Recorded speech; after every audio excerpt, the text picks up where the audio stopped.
AITA for asking my girlfriend to spend less time with her guy best friend. My name is Daniel, and I have been dating Emily for almost 2 years now. Things have been good for the most part, but there has always been this one thing that keeps coming back and making me feel like I am standing on shaky ground. Emily has this best friend named Noah. They have known each other since middle school and have always been close. When we first got together, I knew about him, but I thought it was just an old friendship that wouldn't really affect us. At the start, they would meet up once in a while, maybe grab coffee or catch a movie. I didn't think too much about it back then, but slowly it turned into something that made me feel uneasy. They started hanging out a lot more than I would see her. She would text him late at night, laugh at things only the two of them seemed to understand, and sometimes even cancel plans with me because he wanted to go out somewhere. Once she went with him on a weekend trip to see a band that she barely even listened to. I tried to explain to her how that made me feel, but she brushed it off, saying it was harmless. What bothered me most wasn't just the time they spent together, but how close they acted. They would joke about sharing a bed, tease each other about how they should have dated, and even cuddle sometimes when they watched movies. When I told her it hurt me, she'd say it was all in fun and that I was being insecure. One night we argued because she wanted him to stay over at her apartment after a party. I couldn't understand why that was necessary. She told me I was being unfair and trying to control her. We nearly broke up over it, but somehow patched things up. For a while after that, she promised to see him less and things got calmer. But lately it feels like everything is slipping back. She's been meeting him more often again, saying they missed each other. I reminded her of what we had agreed on, but she said I was holding her back and that she needed freedom to see her friends whenever she wanted. It hurts because it feels like no matter how much I try to explain how it makes me feel, it doesn't really change anything. It feels like he matters more to her than my feelings do. Every time I see a photo of them together or hear her laugh about something they did, it feels like there's this wall between us that I can't break down. She says I'm being childish and jealous because nothing physical is happening. But for me, it's not just about that. It's about feeling like I'm not her priority. I love her deeply and we share so much together, but this part of her life feels closed off to me. Now she says she might want to end things because she feels suffocated by my worries. And I'm left here wondering if I really am asking for too much. I don't want to be the boyfriend who tells her who she can or can't see, but I also don't know how to ignore the pain it brings me. I keep thinking maybe if I were a little stronger or trusted her more, this wouldn't bother me so much. But the truth is it does, and I can't pretend otherwise. Maybe love shouldn't feel this heavy. Maybe I am the one in the wrong. But it feels like all I wanted was to be seen and to matter just as much as he does. And I'm scared that asking for that means I'm going to lose her forever. Bro, it sounds like you're stuck in the world's weirdest love triangle. Except instead of spicy drama, it's more like you're third-wheeling your own relationship while Emily and Noah star in an indie buddy movie. Imagine buying front row tickets to see your favorite band, only to realize halfway through the gig that you're actually just the sound guy taping cables while they do an encore. Listen, I get it. Trust is supposed to be the glitter glue of romance, but even the strongest glue can't hold together a relationship when one half keeps sneaking off to rehearse jokes with someone else. It's like baking a cake together and she keeps lending your eggs to Noah just to borrow. At some point, you're standing there with an empty carton and a sad bowl of flour asking, wait, am I overreacting or is this recipe missing something important? And hey, you're not asking her to install GPS ankle monitors or demand a Noah-free restraining order. You're basically just saying, hey, can we keep the spooning jokes and cuddle fests on the friends don't do that shelf? That's hardly tyrannical. Also, let's be honest, if the roles were reversed and you were spoon wrestling your childhood BFF named Sophie on the couch, Emily would probably go full Olympic gold in the synchronized side-eye event. But here's the deal, man. Sometimes relationships come with an unexpected boss battle called boundaries versus freedom. If she keeps telling you it's harmless, but you still feel punched in the heart every time they share an inside joke, that's a signal. Not that you're weak, but that maybe your definitions of partnership are doing the cha-cha in different time zones.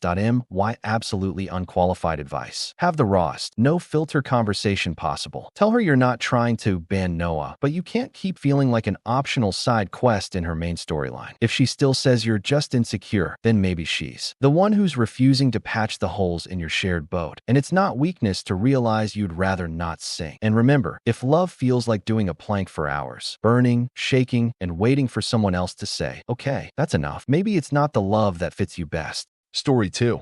AITA for leaving my fiancé after finding out his secret family. My name is Grace, and for years I thought I had found the person I would spend my life with. I met Ryan back in high school, and from the very first day, he felt like someone I could trust with everything. We grew together through so many seasons of life, and when he got down on one knee, I believed with all my heart that this was right. I planned our wedding carefully, picking every flower, every song, every small detail, hoping it would be the perfect start to forever. About 2 weeks before the ceremony, I noticed something changing in him. Ryan became distant and distracted, always finding reasons to come home late or telling me he was caught up at work. At first, I told myself it was just stress from the wedding, or maybe work pressure, and I didn't want to seem needy, so I stayed quiet. But the quiet turned heavy, and I felt the space between us growing by the day. 3 days before the wedding, something happened that made everything crumble. I was scrolling through social media trying to distract myself when I stumbled onto a photo that froze me completely. It was Ryan standing next to my older cousin Lily. They were holding a little boy between them. My heart dropped. Until that moment, I had no idea they even knew each other. Confused and shaking, I clicked through her profile, and what I found felt like a punch to my chest. Years of photos of them together, family outings, birthday parties, holidays. And in those pictures, Ryan looked like a father and a partner. It turned out he had been living a second life with Lily and their child for nearly 3 years. I sat there staring at the screen, unable to breathe. I didn't know what to do, so I called my sister, who listened quietly as I tried to make sense of it all. The hardest part came next. When I confronted Ryan, he barely looked surprised. He tried to tell me it was complicated, that he still loved me, that he wanted both of us in his life. But all I could hear was the sound of my heart breaking. I spent that night lying awake in our shared apartment. Every memory we had built together felt like a lie, and I couldn't see how I could walk down the aisle pretending I didn't know. So at 3 in the morning, I packed my things quietly. I took only what I needed and left my engagement ring on the table. By the time the sun rose, I was miles away. My phone was full of missed calls from both families asking where I was. I felt guilty for leaving them without a word, so I decided to write an email to everyone. In it, I explained what I had discovered and why I couldn't go through with the wedding. I attached the photos because I thought they needed to see the truth as clearly as I had. Now people say I was cruel for sharing those pictures, that I embarrassed Ryan and Lily in front of everyone. Some call me petty and say I should have just quietly ended things instead of making it public. But I don't know how I could have stood at that altar smiling in a white dress while the people closest to me kept a secret that big. Even now, part of me wonders if I went too far. But I know I couldn't have married someone who lied so deeply. I still think about what could have been if things had been honest from the start. But all that's left now is silence, where there used to be plans and promises. Maybe one day I'll understand why it happened this way. For now, I'm just trying to heal and find out who I am without him. And I still wonder if that makes me the bad person or just someone who refused to live in a lie. First off, wow, Ryan really said 2 households, both alike in dignity, and thought real life was a Shakespeare reboot no one asked for. Honestly, juggling 2 families sounds exhausting. I can barely manage watering my one sad houseplant. But let's be real, you didn't just dodge a bullet. You sidestepped an entire booby-trapped obstacle course built by a discount magician who forgot which rabbit belonged to which hat. And to anyone who calls you petty for hitting send, oh, nah, you basically performed public service journalism. That email was your investigative expose. You were the Pulitzer Prize-winning correspondent of your own heartbreak. Also, who quietly cancels a wedding because the groom's been running a second sitcom across town. That's like discovering the Titanic has a hole in it and deciding to quietly keep sailing because you don't want to splash anyone. Honestly, big respect for the 3 a.m. getaway too. Packing your stuff like some heartbreak ninja and leaving only the ring. Cinematic. Netflix, call her. Title, Love, Lies, and a Gmail Bombshell. Now let's sprinkle a bit of life advice nobody asked for. Healing sucks, but it's better than spending your golden years at family barbecues explaining why your husband keeps stepping out to take calls every 15 minutes. Find yourself a guy whose only secret double life is binge watching baking shows at 2 a.m. And if anyone still dares to call you mean for exposing the truth, tell them honesty might sting, but wedding cake baked on lies tastes worse than a month-old gas station sandwich. You're not the villain here, Grace. You're the plot twist, the main character, the sequel nobody knew they needed. And hey, one day you'll tell this story over brunch, and your new partner, who doesn't share custody with your cousin, will gasp at the wild part about the secret kid and then refill your mimosa because that's the bare minimum. Story 3.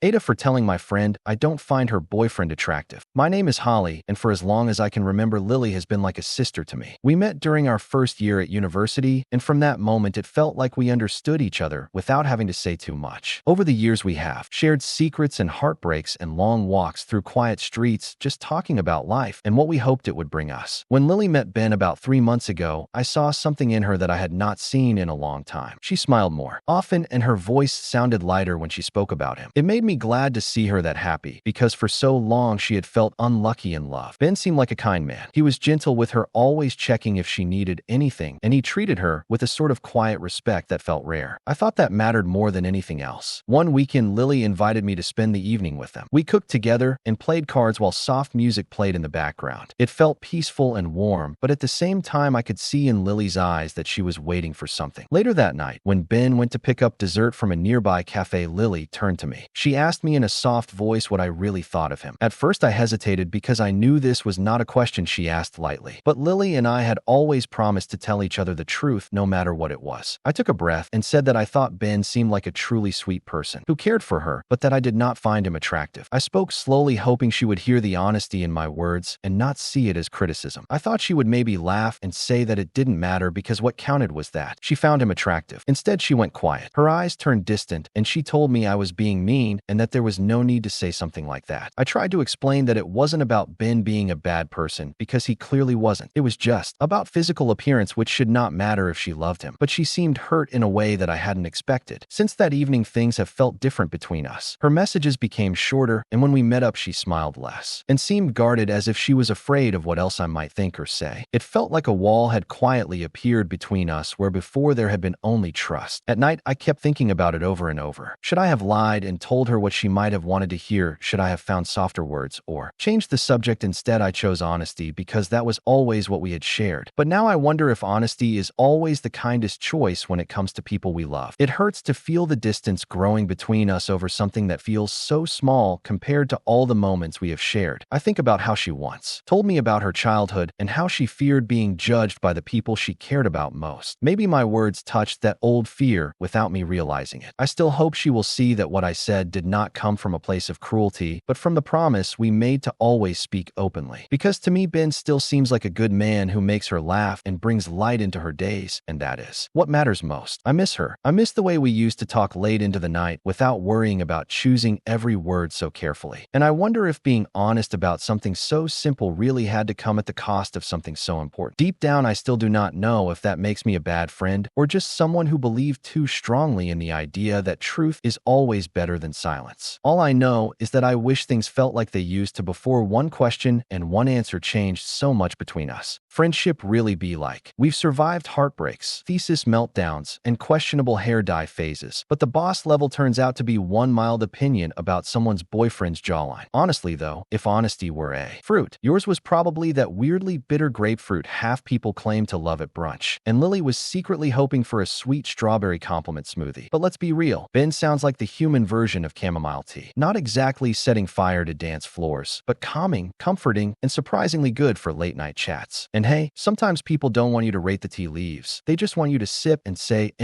soothing. Still, don't beat yourself up too hard. You didn't say he looks like a baked potato. You just admitted you didn't feel the sparks. And last time I checked, you're not the one planning pillow talk with him anyway. It's wild how one tiny confession can drop a friendship from ride or die to tiptoe and try. Suddenly, every text feels like you're defusing a bomb with oven mitts. Next time she asks, maybe answer with the diplomatic classic, "He seems sweet, and what matters is how you feel." Because let's be honest, no one really wants to hear, "He's nice, but gives off slightly damp cardboard vibes." But here's the real twist. The bond you had with Lily isn't fake just because it hit a bump. Real friendship isn't built on perfect answers. It's built on the late night pizza, the ugly crime movie marathons, and that one time you both nearly adopted a stray cat named Kevin.so. Free advice from a stranger who probably eats too many crackers at midnight. Don't panic clean the whole friendship over one awkward truth. Give her space, but keep the door open. Send a silly meme. Ask about her day. Show her the same soft patience you hope she'll show you. Because yeah, honesty can sometimes sting like cheap shampoo in your eye, but silence can grow mold in places you didn't even know existed. And for the record, you're not a bad friend. You're just a human friend, which beats a perfect robot friend any day. Here's hoping Lily remembers that too. And that one day you're back on that couch, together, arguing about which dessert Ben should have actually brought home. Story 4. AITA for telling my mom not to rush into marriage again. I can remember my mom has always believed that love could fix everything. When I was a child, I thought it was sweet how her eyes would light up whenever she spoke about someone new. But as I grew older, I started to see how much it hurt her each time it ended. My mom has been married more times than most people would think possible. Each time she met someone, she would fall quickly and deeply, and within a few weeks, there would be talk of rings and vows. The last time was the hardest to watch. She married a man she barely knew. At first, she seemed happy, but soon I could see the worry in her eyes. He refused to work and made excuses while my mom paid the bills and tried to keep the house together. On top of that, his past came into our lives. His ex-wife called at all hours and made threats. My mom fell behind on her own payments, and her health began to slip because of the stress. In the end, she had to file for divorce and start all over again with more debt and even more sadness. I had hoped that would make her careful, but then just a few weeks ago, she called me smiling brighter than she had in months. She said she had met someone new. She met him on Facebook, and after only 2 weeks, she told me they were planning to marry. My heart sank because it felt like I had seen this story before. We spoke on a video call, and I asked her gently about him. She said he was kind and made her feel young again. But when I asked about his work, she admitted he did not have steady income. That is when I spoke without thinking too much. I told her that she would end up taking care of another man. She hushed me quickly, but I could tell the man had heard my words. Part of me felt bad, but another part of me could not stay silent. I suggested that she live with him for a while first and see how things feel over time. She only smiled and said that all options make sense. But in her voice, I heard the same certainty she always has when she thinks love is enough to make everything right. Since then, I have felt torn. I know my words upset her. She wants to believe that this time will be different. But I have seen how her hope turns into pain and how each failed marriage takes a piece of her spirit. I do not want her to be alone, but I also do not want to watch her get hurt again by someone who might not be there when times get hard. She raised me to speak honestly, and yet now that I have, it feels like I might lose her trust. Deep down, I wish she could see herself the way I see her. A woman who deserves love that is steady and kind, not love that asks her to carry the weight alone. I still wonder if I was wrong to speak or if staying silent would have been worse. And I still hope that maybe she will take a little more time before she decides to say yes again, because I love her more than anything, and I just want her to be safe and truly happy this time. Man, moms really do have this magical superpower to jump from met him online to might buy matching cemetery plots next weekend in record time. It's like watching a Netflix series where every season finale is, will she say I do before episode 3? Honestly, her heart sounds like it's running a Black Friday sale. Open now, no background check needed, comes with free vows and a toaster. Sweet, yes. Terrifying, also yes. But hey, don't beat yourself up for blurting it out. You weren't dropping truth bombs. You were tossing inflatable life jackets hoping she'd grab one before paddling into the Sharknado dating zone again. It's wild how love can make the most rational human start treating red flags like limited edition carnival souvenirs. Sure, he has no job, 3 angry exes, and still lives in a van. But did you hear how he called me princess? And about the guy overhearing you?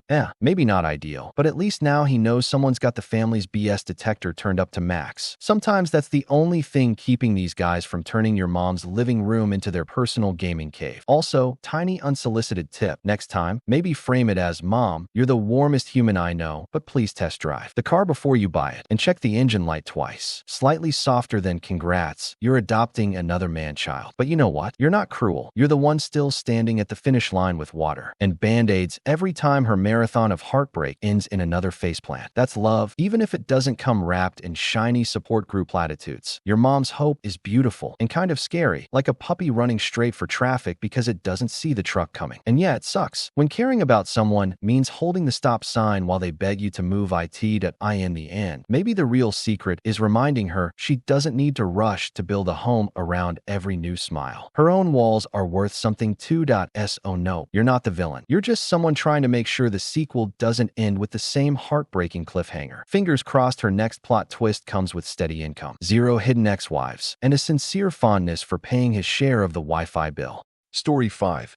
AITA for not pretending to be shocked at my cousin's 4th gender reveal. My cousin Amber is expecting her 4th child. When she shared the news with the family, I was truly happy for her because I know she has always wanted a big family. Amber and her husband have 3 boys already, and she has been hoping for a girl. This time, she calls this baby her final miracle and says this is their last try. Over the years, Amber has become very fond of sharing every part of her pregnancy journey. There have been maternity photo shoots and special videos, and even small parties just to show how big her baby bump has grown. For each of her other children, she also had a gender reveal party with decorations and balloons and confetti that turned the backyard into a swirl of blue or pink. By the time she announced a fourth gender reveal, most of the family smiled politely, but we all knew what to expect. This time she chose a theme called Heaven or Hairspray. I did not really understand it, but I guessed it was meant to be playful. The invitation said we should wear pink or blue, and it even joked that we should not dare to guess wrong. On the day of the party, I had been at work since morning. I teach at a local school, and that day was filled with meetings and lesson planning. I was tired and did not have time to change, so I showed up in my usual black dress. When I arrived, the backyard was decorated with pink and blue balloons, and a long table covered in cupcakes and drinks labeled room service. It felt a little forced, but I understood that this was special for Amber, so I quietly found a spot and waited. At around 5 in the evening, everyone gathered outside. Amber's husband held a confetti cannon, and there was a moment of silence. Then he set it off, and a cloud of blue paper floated into the air. Another boy. People clapped, and some even pretended to gasp with wide eyes. Amber turned to me with an excited smile and asked if I was shocked. Maybe it was the long day, or maybe it was because we had seen this 3 times before, but I told her quietly that I had a feeling it would be blue again and that it made sense. Her smile faded, and she looked hurt as if I had spoiled something special. I did not mean to upset her, but I thought honesty was better than pretending. Later that evening, my mom told me Amber felt I had ruined the moment and made it about myself, even though I barely spoke during the whole party. Amber then wrote in the family chat that she did not want me at the baby shower if I was going to bring what she called negative energy. My mom asked me to say that I had been surprised even after the fact, just to make peace. My dad said gently that what I said was not wrong, because statistically another boy did make sense. Since then I have wondered if I should have just smiled and acted amazed like everyone else. Part of me feels guilty because it was her moment and maybe she needed that excitement from the people she loves. But another part of me feels tired of pretending to be shocked at something that has happened again and again. I love Amber, and I truly wish the best for her and her growing family. But I still wonder if staying silent would have been kinder, or if speaking simply and honestly made me the bad person. All I know is I did not want to hurt her, but now it feels like I did without meaning to, and I do not know how to make it right. Amber's got the baby factory running at full steam. Honestly, 3 boys already? Sounds like she's building her own mini basketball team. And now hoping for a girl, the ultimate wild card. That gender reveal theme, Heaven or Hairspray, honestly sounds like she's throwing a party and a Broadway audition at the same time. I'm half expecting someone to break into a dance number during the confetti blast. Showing up in your classic black dress after a marathon workday? Legendary move. You didn't just attend a party, you brought the chic. I survived teaching, and this is my party outfit vibe. Honestly, sometimes black is the official color of I'm here, but also mentally checked out. Now, the confetti cannon blasting blue? Classic Amber remix. Same tune, different verse. I get it. You're tired of faking shock like it's a plot twist in a soap opera. Honesty can be a double-edged sword though. It's like telling your friend their cooking tastes a bit like interesting instead of delicious. You're technically truthful, but maybe not winning the popularity contest. That here's the thing. Sometimes people need that sparkle of enthusiasm from their loved ones, even if we've seen the same episode thrice before. It's less about the surprise and more about feeling supported. So maybe next time, perfect your shocked face. Practice in the mirror if you have to. Bonus points if you add an "oh wow, a boy again. Totally didn't see that coming" with wide eyes and jazz hands. But hey, don't beat yourself up too much. Being authentic is rare, and sometimes the world needs a little honesty mixed with a dash of tact. Just maybe save the blunt truths for a one-on-one chat, not the big party reveal. And when in doubt, bring cupcakes. Cupcakes fix almost everything. So moral of the story? Love your cousin, rock your black dress, and maybe keep a stash of fake gasps handy for the next baby news. Life's too short to fake surprise, but sometimes faking is the kindest form of love. Story 6.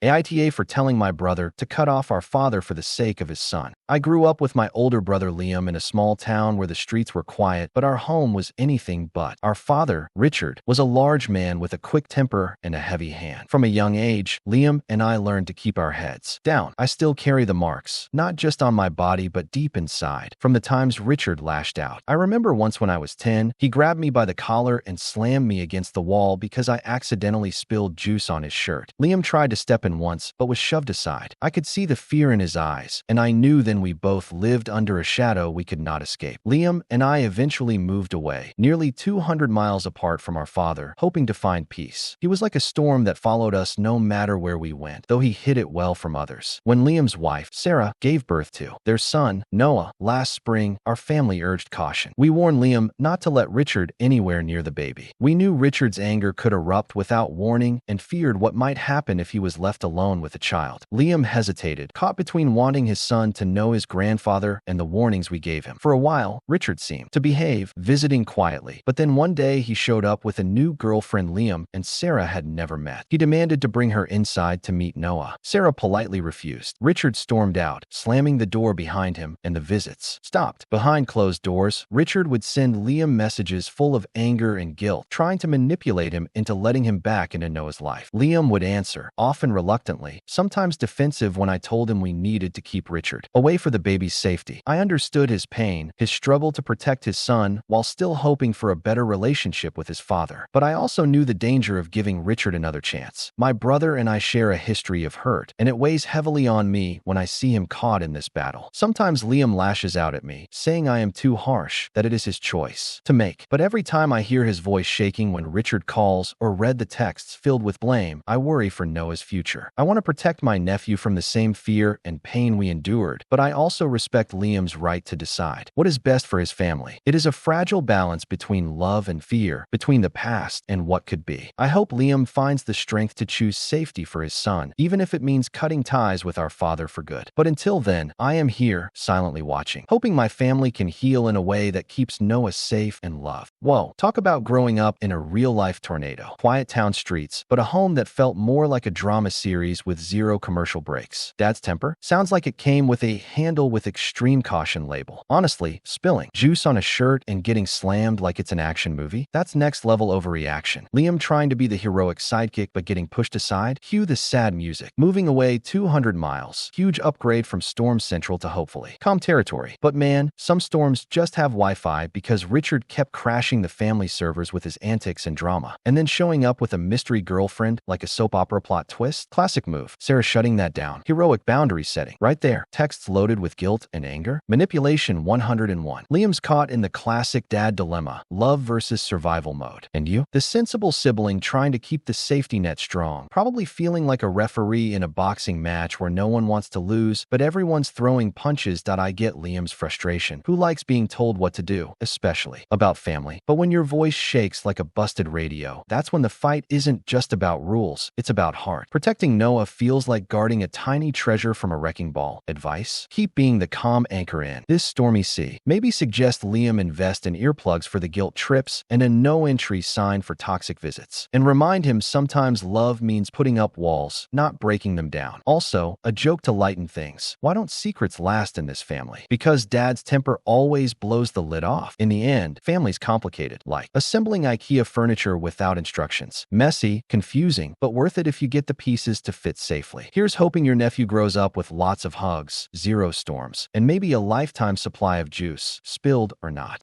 Story 7. AITA for wanting distance from my mother after she decided to move far away with little regard for her granddaughters. I have 2 young daughters, Ella, who is almost 2 years old, and Mia, who is just under 1. My mother, Anne, is 59, and she recently remarried a man named George. George has serious health problems after a heart surgery last year, and he struggles with breathing because of long-term smoking. Because of this, he does not want to work full-time anymore. My mother works as a teacher, but has never really liked her job. She told me she prefers to work only part of the year and take the rest off. George refuses desk jobs because he says he needs to use his hands, so he still takes on physically demanding work around the house. For example, he built a large wooden shelter for their garden so they can sit outside even when it rains. Our relationship has always been difficult and complicated. There are many reasons for this, and I have been in therapy to try to deal with the trauma from our past. Over the last 2 years, we have tried to improve things, mostly for the sake of my daughters. She moved closer to where I live because she wanted to be involved as a grandmother and help us. We agreed that she would babysit every Friday so I could go back to work, but this only lasted 2 months. She complained about having to get up early, so she stopped. When my youngest was 4 months old, my husband and I went away for one night to see a concert, our first time in 2.5 years. The next morning, when my husband went to pick up the girls at 9 a.m., everyone was still in bed, even though the girls usually wake up at 7. The worst part was that both had dirty diapers that had not been changed for some time, and their skin was red and sore. My mother told us she would not babysit overnight again because she did not sleep well. This is just one example of how she has behaved with my children. children. Last week, she told me she is moving to Spain with George. Her reasoning is that because he cannot work full-time, they want to live there and return to visit family only a few times a year. She said she plans to sell her house and use the money along with government support to live a kind of early retirement. This is not the first time she has moved far away to avoid responsibility. In the past, she took me and my younger brother to Tunisia for some years, leaving my older brothers behind. Later, we lived in Spain for 8 years because she needed sunshine. I was angry when she told me about the move because I had hoped she would be a big part of my daughter's lives. She does not understand why I feel this way and gets upset that I do not agree with her decision. She keeps calling and messaging me even though I have asked for space to think and process everything. I told her I would contact her when I was ready, but she does not stop and insists I must understand her reasons. Now, I am considering going no contact with her for a while to protect myself and my family. I wonder if I am wrong for wanting this distance and not letting her come over anymore. Grandma's going full Eat, Pray, Love, Smoky Paella edition. Honestly, part of me respects the dedication to chasing vitamin D, but another part of me wants to shout, "Hello, you forgot the part where you're also a grandma, not just a part-time beach critic." Tip number 37 nobody asked for. If you're gonna bail to Spain, at least leave a farewell tapas platter. Hot take. Diapers should probably get changed before chasing sangria sunsets. Comic relief thought. Maybe George should whittle a time machine next, so they can undo the missed babysitting. Life hack. Sunshine doesn't babysit toddlers at 7 a.m. I checked. Solar rays don't do diaper duty. Pro tip. Ignoring your adult kid's request for space is basically emotional telemarketing. Nobody enjoys surprise calls at dinner. Big feelings summary. Love's complicated. Boundaries aren't. Joke I can't resist. I hear Spain's real estate is cheaper if you promise not to visit your grandkids. Seriously though, protecting your peace isn't selfish. It's parenting on hard mode. Family doesn't come with free babysitting, but it should come with basic reliability, and sore diaper rash says otherwise. You do you. And hey, if grandma ever sends a postcard from Valencia, tell her to at least put fresh diapers in the mail next time. Thanks for watching. Don't forget to like and subscribe. Tell us your favorite story in the comments, and feel free to share your own story too.